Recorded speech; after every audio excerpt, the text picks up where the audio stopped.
Wherever you go, whatever you do, throw a little at it. Omax, Vest and Briefs. தொடர் மழையின் காரணமாக சென்னையை அடுத்த குரோம்பேட்டை ஜிஎஸ்டி சாலையில் மழைநீர் தேக்கத்தால் போக்குவரத்து பாதிப்பு ஏற்பட்டுள்ளது. இதுகுறித்த கூடுதல் தகவல்களை தலைமை செய்தியாளர் விக்னேஷ் வழங்க கேட்கலாம். விக்னேஷ், இதுகுறித்த கூடுதல் விவரங்களை பதிவு பண்ணுங்க. வணக்கம் நிவேதா. சென்னை அடுத்த தாம்பரம், குரோம்பேட்டை, பல்லாவரம், பெருங்குளத்தூர், முடிச்சூர், சேலையூர் உள்ளிட்ட சென்னையினுடைய புறநகர் பகுதிகளில் கடந்த சில மணி நேரங்களாக தொடர் கனமழை பெய்து கொண்டிருக்கிறது. இதன் காரணமாக குரோம்பேட்டை ஜிஎஸ்டி சாலையில் தண்ணீர் தேங்கி இருக்கிறது. போக்குவரத்து கடுமையாக பாதிக்கப்பட்டிருப்பதாக தகவல் கிடைக்கப்பட்டிருக்கிறது. சென்னையினுடைய புறநகர் பகுதிகளில் தொடர் கனமழை பெய்து வரக்கூடிய சூழலில் குரோம்பேட்டை ஜிஎஸ்டி சாலையில் தேங்கி இருக்கக்கூடிய மழை நீரால் வாகன ஓட்டிகள் மிகுந்த சிரமத்திற்குள்ளாகி இருப்பதாக தகவல் கிடைக்கப்பட்டிருக்கிறது.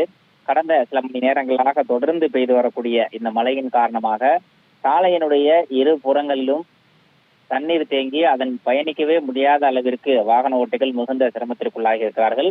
இந்த குரோம்பேட்டை ஜிஎஸ்டி சாலை என்பது சென்னையிலிருந்து மற்ற ஊர்களுக்கு செல்லக்கூடிய பொதுமக்களாக வாகன ஓட்டிகளாக இருக்கட்டும், மற்ற ஊர்களிலிருந்து சென்னைக்கு வரக்கூடிய வாகன ஓட்டிகளாக இருக்கட்டும், இந்த இரண்டு தரப்புமே பயன்படுத்தக்கூடிய மிக முக்கியமான சாலையாக அமைந்திருக்கிறது. நாளொன்றுக்கு லட்சக்கணக்கான வாகனங்கள் இந்த சாலையின் மூலமாகவே சென்னையிலிருந்து வெளியேறவும் சென்னைக்குள் வருவதற்கும் பயன்படுத்தி கொண்டிருக்கிறார்கள்.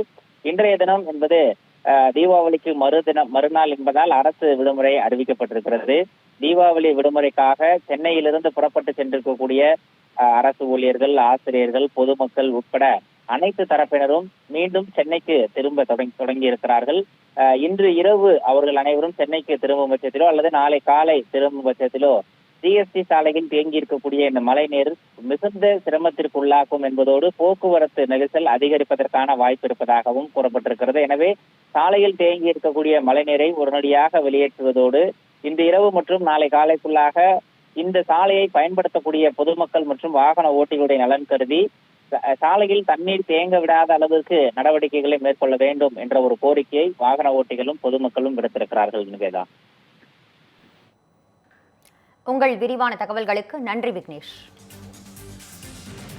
Wherever you go, whatever you do, throw a little at it. Omax, Vest and Briefs.